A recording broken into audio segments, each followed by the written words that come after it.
O final da Antiguidade Clássica e o início da Idade Média, ele tem como fator de transição a decadência do Império Romano. Né? Se for pegar ali, por exemplo, o imperador Teodósio, que fez em 380 o Edito da Tessalônica, né? Que tinha o ditado, né? Se não se pode contra eles, junte-se a eles, né?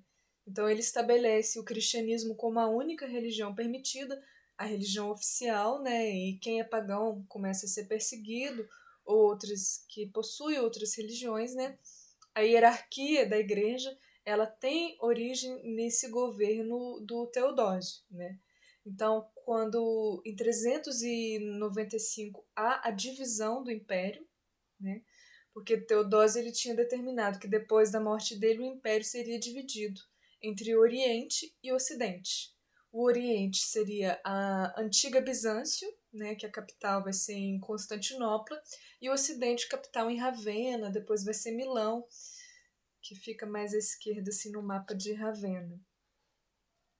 Então, os fatores para a queda do Império Romano no Ocidente, eu já falei sobre isso no vídeo sobre Roma, vão ter as invasões dos povos germânicos, principalmente, né, mas há vários fatores econômicos que vão piorar a situação, né? A crise do escravismo com a diminuição das guerras, a questão da Pax Romana desde Otávio Augusto e vale, né, ver o final da aula do vídeo sobre o Império Romano, o Império Romano. Eu não sei que parte, tem que ver lá no vídeo. Mas bom, quero falar sobre a Alta Idade Média. Então, primeiro a Alta Idade Média, depois a Baixa Idade Média. E a Alta Idade Média, então, vai se falar sobre, primeiramente, sobre o Império Bizantino, que é o Império Romano do Oriente que prevaleceu. Né? Ele vai se dar de 395 até 1453. Em 330 é fundada a cidade de Constantinopla. Hoje essa cidade corresponde à cidade de Istambul, na Turquia. Né? Então, depois que se dividiu o Império Romano em 395, a parte ocidental ela vai sucumbir às invasões dos povos vindos do norte. Né? Os povos que os romanos denominavam preconceituosamente de bárbaros. Né? E a parte do Império Romano, que é a parte do Oriente, ela vai resistir. Resiste por quase 1000 anos, né, com o nome de Império Bizantino. Como que é essa economia do Império Bizantino, que é o Império Romano do Oriente? Né? É uma economia de agricultura, né? Utilizam-se servos, é um trabalho servil, né? Muito explorado, né? Com poucas... não há a preocupação de políticas públicas para os povos mais pobres, né? Uma economia de manufatura, né? Destaque ali para a produção têxtil, a produção de tecidos, vai ser muito importante, e um símbolo para Constantinopla, que vai ser um símbolo para o desenvolvimento do comércio naquela época, vai ser a cidade de Constantinopla. Né? Ela vai ser o ponto principal de várias rotas comerciais, que geralmente essas rotas comerciais no mapa vão ter como ponto final a chegada em Constantinopla. Né? Principalmente com rotas de comércio de especiarias, por exemplo. A sociedade do Império Bizantino ela vai ter uma forte aristocracia, né? Formada pelo imperador, os seus familiares, a nobreza, né, os manufatureiros, os mercadores, os grandes comerciantes, os grandes proprietários rurais. Vão haver muitos trabalhadores urbanos e a parte rural, a parte do campo, vai ter a presença muito grande dos servos, e a questão do escravizado, que é diferente do servo, ela vai existir, mas não tanto quanto os servos, porque o escravizado no Império Bizantino ele vai ter uma característica mais doméstica. Né? O destaque principal, um governante que teve mais destaque no Império Bizantino vai ser Justiniano. Né? Justiniano, vou colocar a foto dele aqui. Então, o Justiniano, ele é o símbolo do apogeu do Império Bizantino. Por que Justiniano ele foi tão importante assim? Né? Ele fez imensas conquistas territoriais. Né? Ele conquistou o antigo Império Romano do Ocidente, vamos pegar aí, sul da Espanha, norte da África, Itália, Egito, Síria, Palestina, Mesopotâmia. Olha as conquistas que o Império Bizantino fez. Ele estava extremamente poderoso. Então, o maior problema que o Justiniano teve que enfrentar, a gente vai ver que não foi uma só questão, foram várias questões. Mas é muito importante salientar uma revolta que teve no governo de Justiniano, chamada Revolta de Nica. Essa Revolta de Nica ela vai se dar no ano de 532. Né? O governo dele é de 527 a 565. A Revolta de Nica, em 1532, esse nome Nica ele vem da deusa Nike, que é uma deusa grega da vitória, uma deusa grega da força. Vou colocar a foto dela aqui.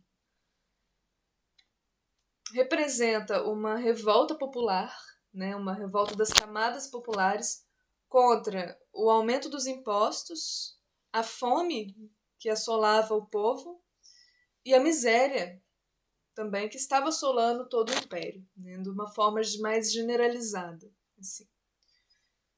Então, a gota d'água foi numa corrida de bigas. Né?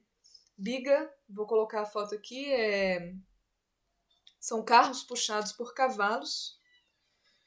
E nessa corrida de bigas teve uma intensa disputa entre duas agremiações esportivas que se transformaram em duas agremiações políticas em Constantinopla, que eram os verdes e os azuis. Né? Os verdes, eles representavam os interesses das camadas populares. Né? Eram os interesses dos artesãos, dos pequenos comerciantes, dos estrangeiros, das camadas populares. E os azuis, eles representavam a elite, né? Os grandes proprietários rurais, a elite bizantina. Né? Então, num dia, o hipódromo lotado, né? Hipódromo é o local onde se realiza competição com cavalos. Houve uma forte competição entre os verdes e os azuis nessa corrida de bigas. E o cavalo dos verdes, das camadas populares, ele vence por uma diferença mínima, mas ele vence. E Justiniano, governante, ele se levanta e ele nega a vitória. Ele tinha sido uma diferença mínima e os cavalos dos azuis haviam vencido. Mesmo isso não sendo uma verdade, Justiniano assim proclama. E a população ela já estava insatisfeita, né? Não aguentava mais os altos impostos, estava revoltada com a miséria, com a fome, com a falta de atenção em políticas públicas para ela. Ela não poder ganhar nenhuma competição esportiva, ela se rebela, é como se fosse a gota d'água, né? E toma o hipódromo e toma as ruas de Constantinopla. Né? Justiniano, ele percebendo que ele estava perdendo o controle da situação com essa revolta, de um primeiro momento, acredita-se que ele decide deixar o império, né? Fugir. Mas a esposa do Justiniano, chamada Teodora, acredita-se, né, que ela aconselha o imperador para que ele não fugisse, porque isso seria uma vergonha para eles, que eles seriam conhecidos como covardes por fugirem, e era melhor eles ficarem e morrerem do que fugirem e serem conhecidos como covardes, né? Isso seria uma desonra para a linhagem deles. Então, Justiniano, ele concorda com sua esposa Teodora e ele ordena para o seu general, que é o general Belisário, para promover a repressão, né? E cerca de 30.000 pessoas foram degoladas, né, mortas em Constantinopla, e assim ele conseguiu conter a revolta, né, com milhares de corpos amontoados, mortos e degolados, né. Mas o Justiniano, ele não é conhecido apenas por essa questão opressiva, por essa questão de conquistador, da expansão territorial. Ele teve um grande legado porque no direito romano, né, ele revisou e codificou o direito romano, que é o chamado Código de Justiniano, ou em latim é o Corpus Juris Civilis, né?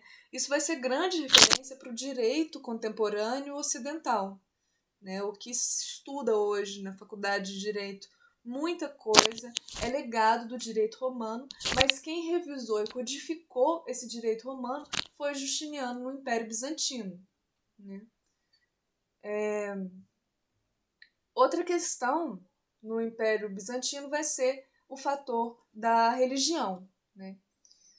A característica principal da religião no Império Bizantino, que é a religião cristã, é o chamado cesaropapismo, né?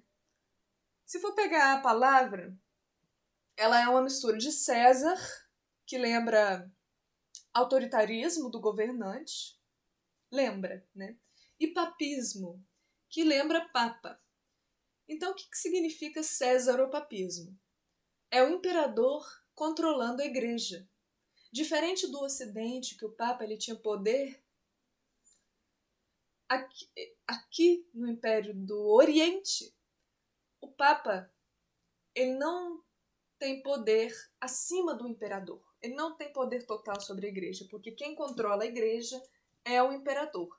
É o chamado dirigismo estatal da igreja, né? A população não estava muito satisfeita com essa questão também. E quais são as características desse cesaropapismo? O combate às heresias, né? Heresia é o quê? É tudo aquilo que vai contra a religião deles. E haviam 3 principais heresias, né? Então, quais são as 3 principais heresias? E o que eles acreditavam primeiro?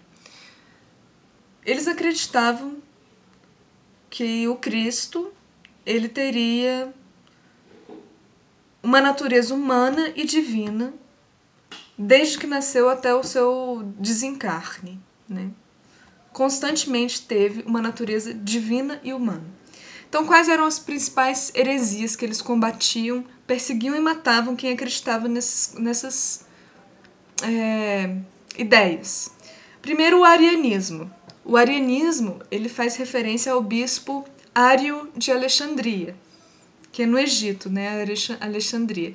E os arianistas, eles acreditavam que o Cristo ele tinha apenas caráter humano, ou seja, ele não tinha uma dimensão divina, ele era apenas humano, mesmo sendo um filho de Deus. E quem acreditava nessas ideias também era morto, né? Outra heresia era o monofisismo.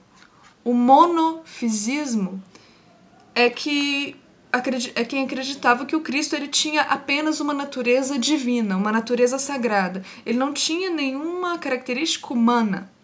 Ele era totalmente divino. E quem acreditava nessa ideia também era perseguido e morto. Outra heresia era o chamado nestorianismo. Os nestorianos, eles acreditavam que Jesus ele tinha sim 2 naturezas, humana e divina, porém cada uma no seu tempo, não as 2 ao mesmo tempo. Primeiro ele foi humano, depois ele foi se desenvolvendo espiritualmente até chegar numa natureza divina. E como a religião do Império Bizantino cristã acreditava que sempre foi humano e divino ao mesmo tempo, isso ia contra o que eles falavam. Por ir contra o que eles falavam, também era digno de perseguição e morte. Né? Os pagãos, né, que nem em Cristo acreditavam, aí que eram perseguidos e mortos mesmo. Né? Então, outra característica da religião vai ser a chamada iconoclastia. A iconoclastia ela é a proibição de adoração de imagens ou ícones, e que haveria de se destruir essas imagens e esses ícones religiosos. E por que que o governador ele fez essa regra de não poder adorar imagens?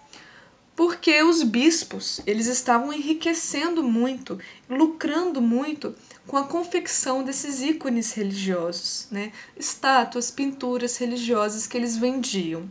Então o imperador Leão ele proíbe e ordena a destruição dessas imagens. Em 1054 há o chamado Cisma do Oriente. Vai ser muito importante porque cisma é a separação, é a quebra. E o que significa o cisma do Oriente em 1054? É a divisão do mundo cristão no século XI. Então, o cristianismo ele se divide, ele começa a ter duas vertentes. Então, no Oriente, no Império Bizantino, vai ter a Igreja Ortodoxa. E no Ocidente vai ter a Igreja Católica Apostólica Romana. Então, a Igreja Ortodoxa cristã do Império Bizantino vai ter o ritual, o rito, ele vai ser grego. Né? Essa é a diferença.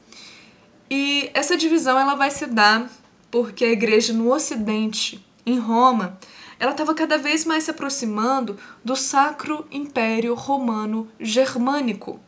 O Papa, que era o líder supremo da igreja, ele não aceitava o césaropapismo do Oriente, ou seja, ele não queria se submeter a sua igreja ao imperador.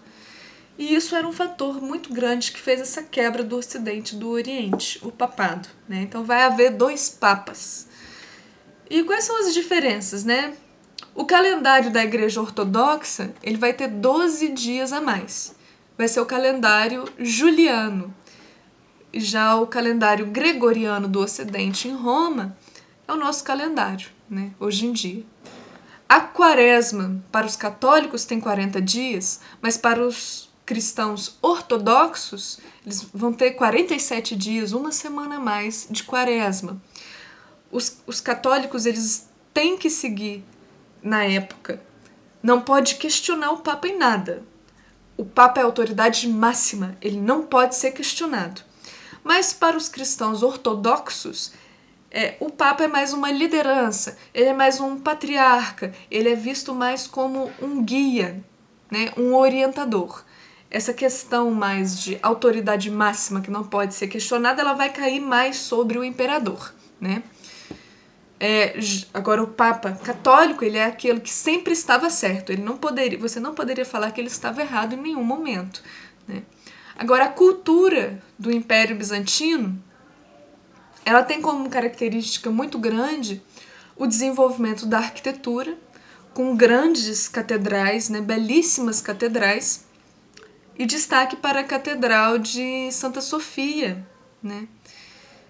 Nessa foto da Catedral de Santa Sofia pode-se notar algo que não é característica das catedrais, que são os chamados minaretes. Minaretes são esses que estão na foto, essas estruturas pontiagudas, né?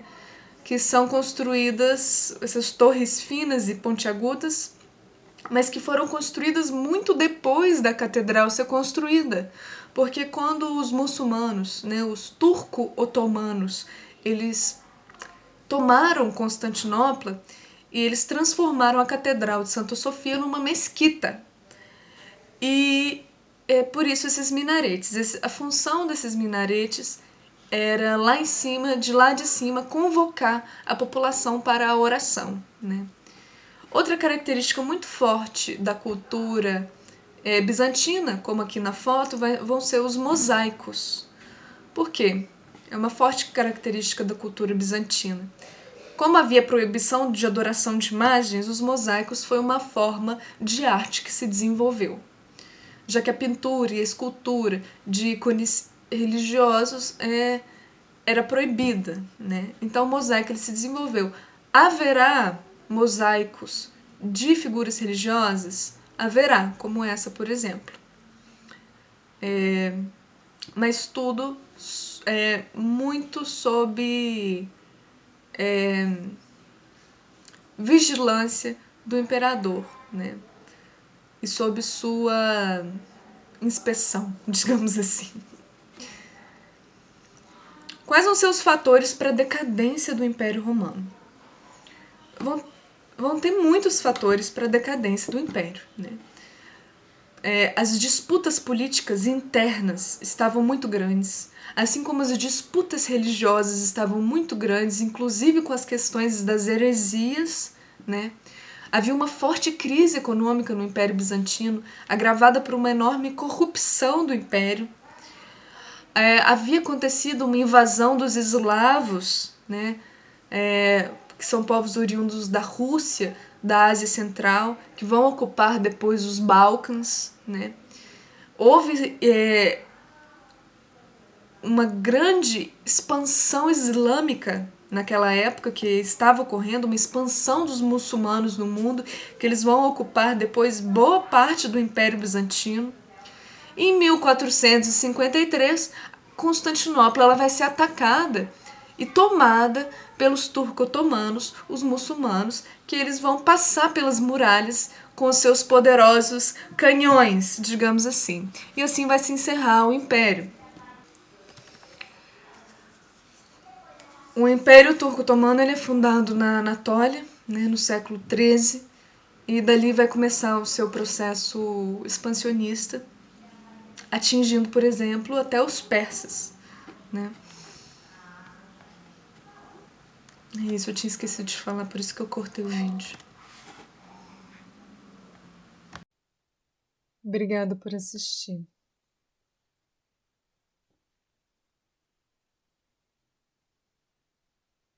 Olha o coração mais feio, meu Deus.